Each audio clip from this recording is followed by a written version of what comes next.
Salam, hər vaxtınız xeyir. Bugün sizlərlə köməkçi fe'llər keçəcəyik. Auxiliary verb. Köməkçi fe'llər nədir? İngilis dilində bəzi fe'llər var ki, onlar vasitəsilə biz müxtəlif zaman formalarını düzəldirik. Belə fe'llərə köməkçi fe'llər deyilir. Hansılardır? To be, to have, to do, shall və ya should, will və ya would. Bunlardır. İlk öncə biz to be'yə baxacağıq. To be olmaq deməkdir. To be olmaq fe'li. Be oldu. To isə magmaq şəkilsidir. To iki cür formada işlənir. Biri yönlük hal şəkilsi kimi söz önü, yəni. Bizim dildə yönlük hal şəkilsi, ingilis dilində preposition, yəni söz önü. Deyirik ki, I go to school. Məktəbə gedirəm. Məktəbə, to school. Burada yönlük haldır. Amma fe'lin qarşısında gələndə bu məsdər şəkilsi olur. To be olmaq, to read oxumaq, to listen dinləmək, qulaq asmaq. Burada da be oldu, to magmaq olur, olmaq. Və indiki sadə zamana baxırıq. Bu dərsdə 3 sadə zamana baxacağıq. İndiki, keçmiş və gələcək sadə zaman. İndiki sadə zamana görə biz bunu necə ayıra bilərik? Şəxsləri bilməliyik ilk öncə. I, mən, you, sən, he, o, she, o, it, o, we, biz, you, siz, they, onlar. Burada fərqli məqamlar var ki, Azərbaycan dilində biraz fərqlidir. Bunlar hansılardır baxın. İlk öncə you'ya baxın. Birində sən dedin, birində siz dedin. İngilisdə mədəni şəkildə müraciət etməyi xoşladığı üçün sən siz deyə çox vaxt ayırmır. Çox vaxt yox, heç ayırmır. Qısaca bir dənə sözlər var, onları siz. O da you'dur. He, she, itə gəldiydi. Üçü də o'dur. He, kişi cinsinə aiddir. O. She, qadın cinsinə aiddir. O. It, orta cinsə, yəni heyvana da ola bilər, cansızlar da ola bilər ki, biz it deyə müraciət eləyirik. It, o. Hətta itdən belə yadda saxlaya bilərsiniz. Bu hissəni öyrəndik. Gəlin indi to be-ni öyrənək ki, bu to be nədə axı? Bizdə nədə lazım olacaq? Biz kiçildim. Bir yerdə baxaq. İndi bizim dildə xəbərli şəkil, şəxs sonluqları var. Bunlar hansılardır? Məsələn, burada yazılan sözə baxaq. Mən tələbəyəm. Tələbəyəm. Am şəkilsi var. Sən tələbəsən. Sən şəkilsi. O tələbədir və ya da ki, digərləri kimi hamısında var bu şəxs sonluqları. Şəxs sonluqları bizə nəyi bildirir? To be-nin formasını. İngilis dilində bu şəxs sonluqlar ayrı yazılır. Necə yazılır? Birinci şəxsin təkində, yəni I, mənlə I am işlənir. You, sən və sizlə are işlənir. He, she, itlə is işlənir. Yəni, baxın, he, she, it, is işlənir. We, you, they, are işlənir. Baxın, hansılarla am, is, are işlənir deyirəm. I, mən, are işlənir. Am işləndi, üzr istəyirəm, are o birisində idi. I am a student, mən tələbəyəm. Bunu bildik. He, she, it ilə is işləndi. Məsələn, it is a book. O kitabdır. She is a student. O tələbədir. He is a student. O tələbədir. Baxın, biri kişi cinsinə aiddir, o tələbədir. Biri qadın cinsinə aiddir, o tələbədir. Neyindən işlətdik? Izlə. Baxın, sondakı dir şəkilsi nə oldu? Is. Student sözü tələbə sözüdür. Sonra baxırıq. We are students. Biz tələbəyik. You are students. Siz tələbəsiniz. They are students. Onlar tələbədirlər. İndi bildik ki, am, is, are hansı ilə işləndi. Burada deyə bilərsiniz ki, bunların qabağında niyə e var, bunların arxasında niyə s var? Çox rahat bir şəkildə cavabı var. Təklərlə. Baxın, am, is, are. Are yoxdur. Am, is, are buradadır. Yəni, indi bu qaydanı da deyəcəm. Biraz fərqlilik var orada. Am və islə təkdə olur. Yəni, mən təkdir. He, she, it. O təkdir.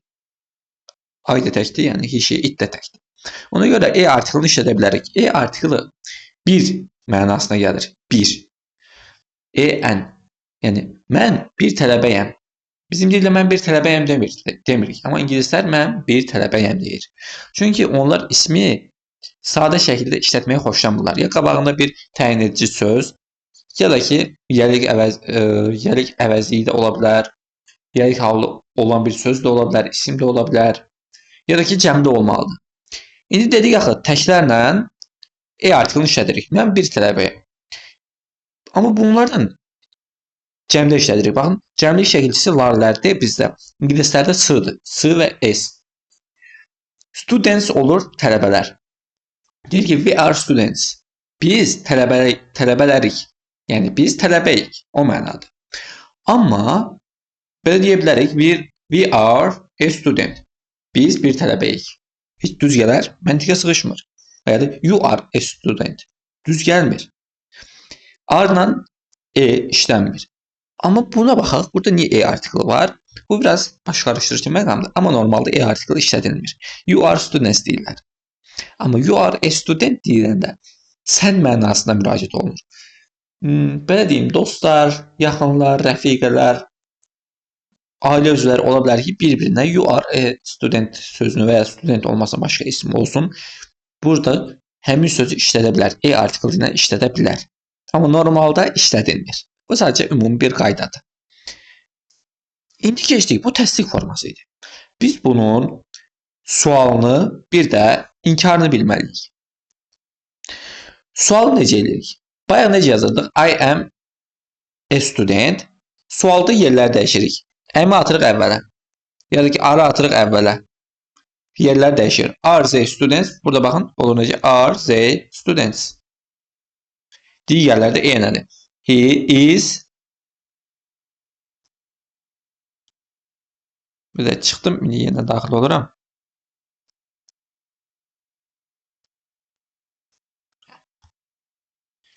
Yenə gəldim. Is she students? O tələbədir. Demir. O tələbədir. İngilis dilində də bu intonasiyaya fikir veririk. Necə deyirik? Is she student? Və ya da ki, am I a student? Am I a student deyəndə düz çıxmır. Yenə də burada intonasiyaya fikir veririk. Çox rahat qaydası var. Am is are-ın yerini dəyişirik. Əvvələ atırıq, bitdi. Sonra digər fe'lərdə, digər formalarda inkarlığı qururuq burada. Biz təsdiqdə yazdıq ki, I am a student. Amma burada not hissəciyini əlavə edirik, bitdi. Not yox, deyil mənasında işlənir. Və həmçinin mamə, inkarlıq şəkilçisi kimi də işlənir. Not. I am not a student. Baxın, harada gəldi? Am-dən sonra. I am not a student. Mən tələbə deyiləm. You are not a student. Sən tələbə deyilsən. Və ya da ki, we are not students. Biz tələbə deyilik. Bunlar qısa formalardır. Bunlara da baxarsınız. Burada baxaq. Is forma. Nədir bu formalar? Deyim sizə. Üçüncü şəxsin təki var idi. He, she, it. Yəni o idi hər üçün tərcüməsi. Bir də var they, onlar. Həmin sözləri biz bunlarla əvəzləyə bilərik. Məsələn, my father is a doctor. Atam həkimdir.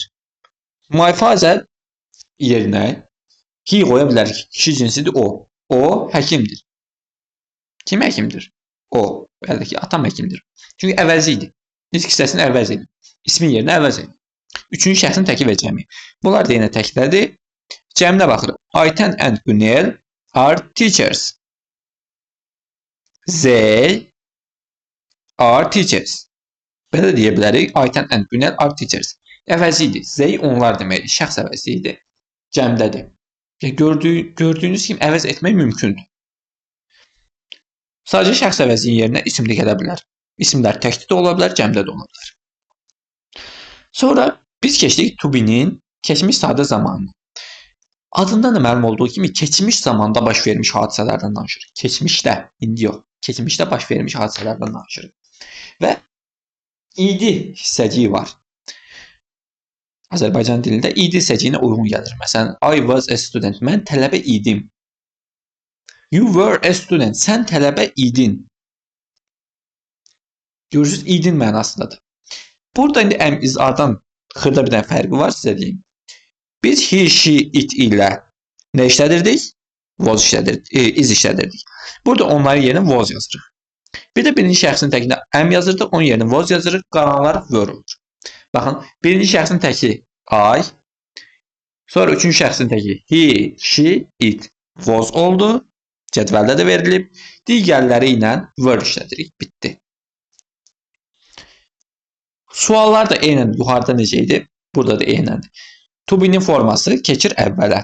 Yuxarıda am, is, are keçir də əvvələ. Burada was, were keçir. Məsələn, was it a book? O kitab idi. Burada ki, were we students? Biz tələbə idik. Keçmişdən danışırıq. Tələbə idik demirəm. Tələbə idik. Keçmişdə. Bir də var not hissəciyi. Bu da bayaq öyrəndiyimiz kimi. To be'nin formasını sonra not hissəciyini əlavə edirik. Bitdi. Deyirik necə? He was not a student. O tələbə deyildi. Keçmişdən danışırıq.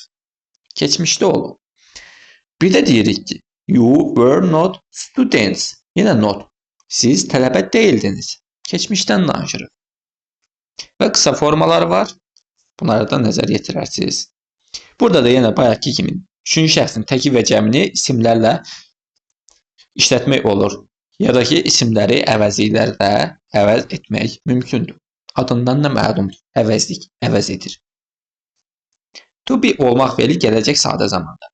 Bu zaman biraz fərqlidir, amma çox rahatdır. Yəni, digərindən biraz fərqli məqamları var. Deyəcəm nəyə görə. Burada baxın, birinci şəxsin təki shall ilə işlənir. I shall be. I mən deməkdir. Birinci şəxsin təki ilə shall. Bir də ki, birinci şəxsin cəmi we, bizlə shall işlənir. Yerdə qalan digərlərinə will işlənir. Belə bir qayda deyim. Müasir zamanda demək olar ki, will hamısını əvəz eləyir. Yəni, shall'in yerinə will yaza bilərsiniz. Amma will'in yerinə shall yaza bilməzsiniz. Yəni, I will be a student də deyə bilərsiniz. I shall be a student də deyə bilərsiniz. Bu formadadır. Amma you shall be a student demək olmaz. Necə deməliyik? You will be a student. Qayda budur. Çox rahat qaydası var. İndi deyəcəm ki, shall be, will be nədir? Shall və be acaq əcək şəkilçisidir. Gələcək zamandan danışırıq da. Yəni, gələcəkdə deyəcək ki, mən tələbə olacam, mən müəllim olacam, mən həkim olacam, mən biznesmen olacam. Bax, olacam sözünü deyirik, gələcəkdən danışırıq. Orada acaq əcək şəkilçisi var və ya da ki, o müəllim olacaq. Baxın, acaq əcək. O shall və will'dir. Şəkilçisini öyrəndik. Bəs ol sözü hansıdır? Be. Be ol deməkdir. Shall və be acaq əcək şəkilçisidir. Mən olacam. A student. I shall be a student. Mən tələbə olacam. Be nə oldu? Ol. Shall neydi? Acaq əcək. Olacaq. Mən varsa mən olacam. Tələbə. Cümlə belə başlayır. Will ilə eyni qayda iləndir. Necə oldu? Birinci şəxsin təki və cəmi ilə shall, hamısı ilə isə will işlənə bilir. Yəni, digərləri və hamısı ilə. Aynı anda will ilə də biz shall işlədə bilərik. Will işlədə bilərik. Deyə bilərik ki, we will be teachers. Biz müəllim olacağıq. Belə də işlədə bilərik. Yəni, will hamısı ilə gedir. Və bu sualı necə olur? Shall və will keçir əvvələ. Bitdi. Baxın, be-ni keçirmirik əvvələ. Shall və will. Təkcə o isə keçir əvvələ, yerdə qalan qalır olduğu kimi. Shall we be students? Biz tələbə olacağıq. Və ya da will it be a book? O kitab olacaq. Sual verir. Bir də gələcək zamanı inkarı var. Biz gördük ki, burada will-i ayırdıq. Deməli, will-dən sonra not hissəciyi də əlavə etməliyik. Necə eləyirik? I shall və ya da will fərqi yoxdur. Not hissəciyi be a student. Və ya da ki, burada var. They will not be students. Onlar tələbə olmayacaqlar. Burada not hissəciyi deyil və yox anlamında yox. Azərbaycan dilində fe'l bölməsində olduğu kimi inkarlıq şəkilçisidir. Mamə. Olacaq. Not da gəlir ora. Olmayacaq. Onlar tələbə olmayacaqlar. Və ya ki, I shall not be a student. Mən tələbə olmayacaq bu formada. Və qısa formaları burada var. Bunlara da nəzər yetirərsiniz, baxarsınız. Gördüyünüz kimi, yəni ingilis dili çox rahatdır. To be-nin formasıdır. Bu formaları öyrənərsiniz. Mən ikinci gün göndərmədim bunu, çünki dedim hamısı bir yerdə göndərim. Yəni ayrı-ayrı bunu hissələr bölüb göndərsəm çox məntiqsiz çıxır. Qısa mövzudur, amma əsas mövzudur. Digər bölmələr to be-ni formalarından törüyür. Biz indi növbəti dərslərdə to have-i də öyrənəcəyik ki, onlar da bu formalardan törüyüb meydana çıxır. Oldu o zaman növbəti dərslərdə görüşərək. Sizə də uğurlar arzulayıram.